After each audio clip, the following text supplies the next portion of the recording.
Oke baik, selamat datang kembali di channel Ilmu Komputer dan Informasi. Kali ini kita akan membahas yaitu Microsoft Word, yaitu bagaimana cara membuat daftar isi menggunakan table of content, di mana table of content ini adalah berfungsi untuk membuat daftar isi dengan cepat atau otomatis. Oke, sebelum kita mulai jangan lupa klik like, share dan subscribe untuk melihat video tutorial yang selanjutnya. Oke, terima kasih. Oke baik, di sini kita buat yang namanya daftar isi dan pengaturannya menggunakan table of content, di mana fungsi daripada table of content ini adalah untuk membuat daftar isi dengan cepat. Di mana table of content ini hanya bisa dilakukan bila dokumen Anda menggunakan judul bab menggunakan style heading 1 serta subbab menggunakan style heading 2 dan heading 3. Oke. Nah, yang berarti untuk penggunaan daripada table of content ini harus kita atur di setiap judul babnya nanti, bab 1, bab 2, bab 3 dan seterusnya menggunakan style heading 1. Kemudian untuk subbabnya menggunakan style heading yang kedua, kalau ada lagi subbab yang kedua menggunakan style heading yang ketiga, kalau ada lagi subbab yang keempat berarti menggunakan style heading yang keempat dan seterusnya. Oke. Nah, itulah dia untuk penggunaan daripada table of content ini. Nah, sekarang kita lihat bagaimana cara penggunaannya. Silahkan dibuka dokumennya. Di sini sudah saya sediakan untuk dokumennya. Bab 1 ada pendahuluan, latar belakang, kemudian ada lagi subbab perumusan masalah, dan ada lagi subbab batasan masalah dan seterusnya. Oke. Yang berikutnya di mana tadi untuk judul babnya kita gunakanlah yang namanya style heading ya untuk yang pertama. Nah, ini kita bloklah untuk judul babnya ini. Kita blok untuk judul babnya. Lalu untuk mengatur yang namanya headingnya ini ada di bagian tab home. Di bagian stylist ini ada yang namanya heading 1 ya. Maka kita pilihlah dia heading 1 ini.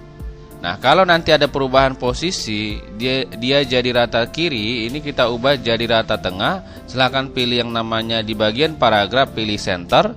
Nah, kemudian untuk pewarnaannya silahkan ubah jadi warna hitam. Nah, silakan buat dia bold.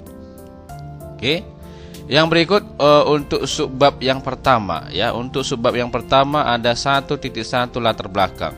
Nah, untuk yang namanya pembuatan penomorannya ini 1.1 ini jangan menggunakan yang namanya penggunaan numbering. Ya, jangan digunakan yang namanya penggunaan numbering karena nanti ketika kalau kita pilih nanti headingnya angkanya akan hilang kalau dia menggunakan yang namanya penomoran atau menggunakan numbering. Nah, kalau sudah, silahkan kita buat untuk subbabnya ya menggunakan yang kedua. Oke. Nah, kalau ada perubahan warna tulisan silahkan diganti lagi dan baik itu ukurannya kita buat 12 nih. Kemudian kita atur lagi untuk subbab yang kedua yang ini, subbab yang ini yang berikutnya sama ya. Levelnya sama, ini tetap 2 angka 1.2. Nah, kalau levelnya sama, subbab yang berikutnya ini juga sama yaitu heading 2. Nih. Oke, ini kita ganti warnanya lagi.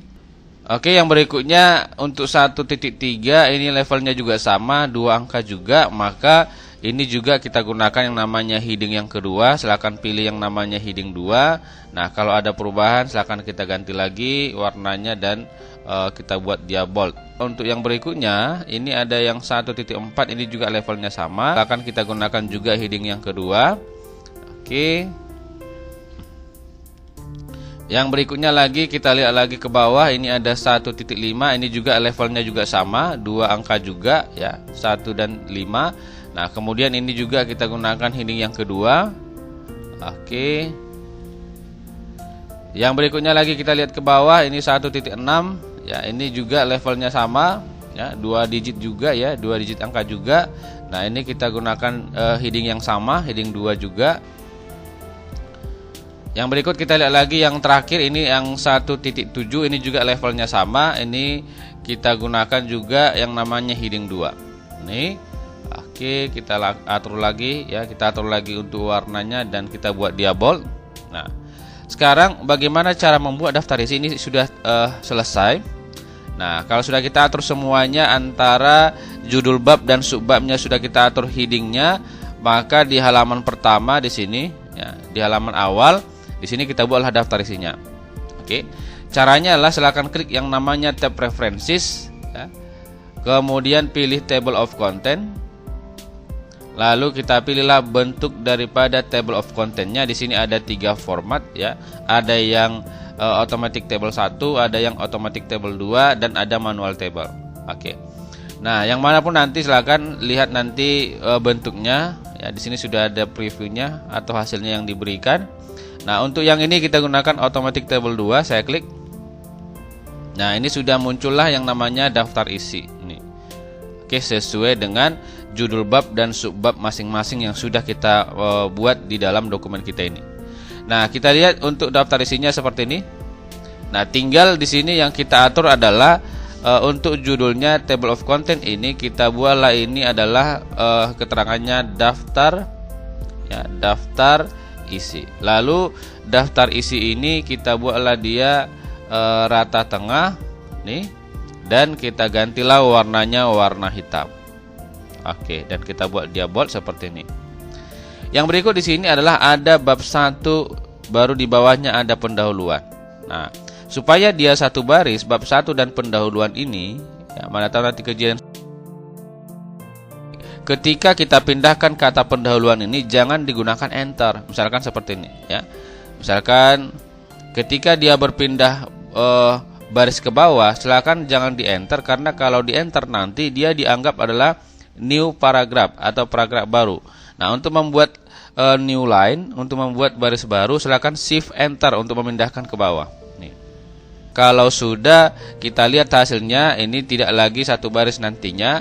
Untuk melihat hasilnya atau mengupdate datanya, silakan klik di bagian daftar isinya, pilih update table. Nanti di sini ada 2 pilihan. Yang pertama update page number only, berarti kita hanya mengupdate penomoran halaman yang berubah.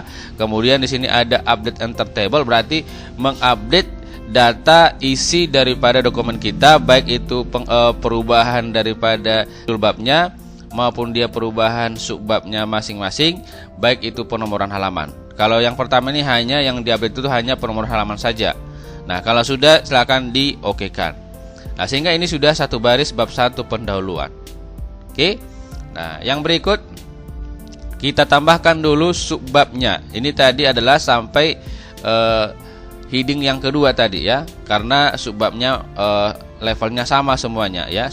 Masih menggunakan subbab yang pertama. Nah, ini kita gunakan lagi subbab yang kedua dengan 3 penomoran. Ini kan masih 2 penomoran. Kita buat misalkan sini adalah untuk subbabnya bagian daripada 17 ini, misalkan kita buat sini 1.7.1. Nah, ini 1.7.1 kita buat misalkan sini adalah keterangan misalkan. Contoh kita buat sini subbabnya namanya keterangan. Nah, ini. Kita boleh sini misalkan tulisannya, penjelasannya kita buat misalkan di sini. Ya, ini saya buat dulu teks yang langsung otomatis ya. Nih. Katakanlah ini sudah kita buat untuk subbab yang kedua. Nah, untuk subbab yang kedua ini ya, yang tadi kan masih yang pertama. Nah, yang kedua ini kita gunakanlah style heading yang ketiga. Oke. Yang berikut ini kita buat lagi dia warna hitam, kita buat dia bold. Nanti silakan diatur untuk ukuran dan jenis tulisan ya. Yang berikutnya kita lihat setelah kita tambahkan untuk penambahan subbab yang berikut ya, maka kita update lah di sini di dalam daftar isinya, kita update. Nah, kita buka daftar isinya. Ini kan 1.7.1 belum ada ya. Maka kita pilihlah update table, kemudian kita pilih update enter table. Kalau sudah di-OK-kan, sehingga nanti di sini muncullah yang namanya 1.7.1. Oke. Baik, yang berikut adalah kalau misalkan ada lagi subbabnya. Kalau ada lagi subbab daripada 1.7.1 ini, misalkan saya buat sini ya. Kalau ada subbab yang ketiga, misalkan 1.7.1.1 lagi. Ini jadi 4 digit angka. Ini tadi kan 3 kan. Nah, ini ada lagi subbabnya lagi. Misalkan kita buat sini adalah contoh misalkan. Nah, ini. Kalau kita buat ini untuk subbab yang berikutnya ini tadi adalah heading yang ketiga. Kalau ada lagi subbabnya, maka kita gunakanlah ini adalah heading yang keempat. Nah, ini. Oke, silakan kita buat dia bold. Nah, kita buat dia seperti ini dan ukurannya nanti silahkan diganti. Yang berikut kita lihat di sini apakah bisa ditambahkan dia untuk yang subbab yang berikutnya. Nah, kita lihat, kita update nih. Kita update enter table, kita okekan. Nah, kadang nanti di sini nggak muncul 1.7.1.1-nya nggak ada, sementara sudah diupdate gitu ya. Nah, kenapa dia tidak tampil padahal sudah diupdate? Maka kita lihat pengaturannya. Untuk mengatur daripada daftar isinya ini, silakan klik yang namanya tab references, lalu pilih table of content. Kemudian di sini ada yang namanya custom table of content. Ya, sini. Nah, di sini kenapa tidak muncul? Karena di sini show levelnya, untuk menampilkan levelnya itu dibatasi sampai level yang ketiga, sementara kita kan ada sampai level yang keempat. Maka supaya levelnya dia sampai level yang keempat, maka untuk show levelnya kita buat 4 di sini. Sehingga nanti sini ada yang namanya heading 3, heading 4.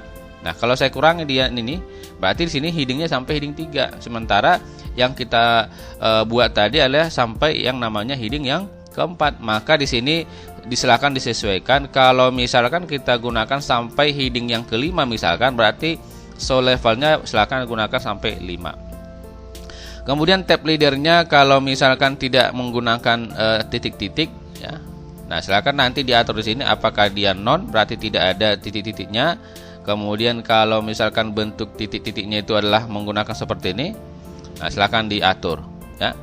Kalau sudah, silakan diokekan. Oke, nanti di sini ada do you want to replace, apakah kita mau mengganti yang namanya table of content-nya, silakan di yes-kan. Nah, kemudian di sini sudah muncullah 1.7.1.1 yaitu contoh. Oke, baik, kalau misalnya nanti kita tidak perlukan lagi daftar isi ini, bisa juga kita hapus. Di sini ada yang namanya table of content, ada remove table of content. Kalau misalnya kita hapus untuk daftar isinya ini. Oke, baik, sekian tutorial kita untuk pembuatan daftar isi menggunakan table of content ini. Semoga paham atas apa yang saya jelaskan, semoga bermanfaat. Akhir kata saya ucapkan banyak terima kasih.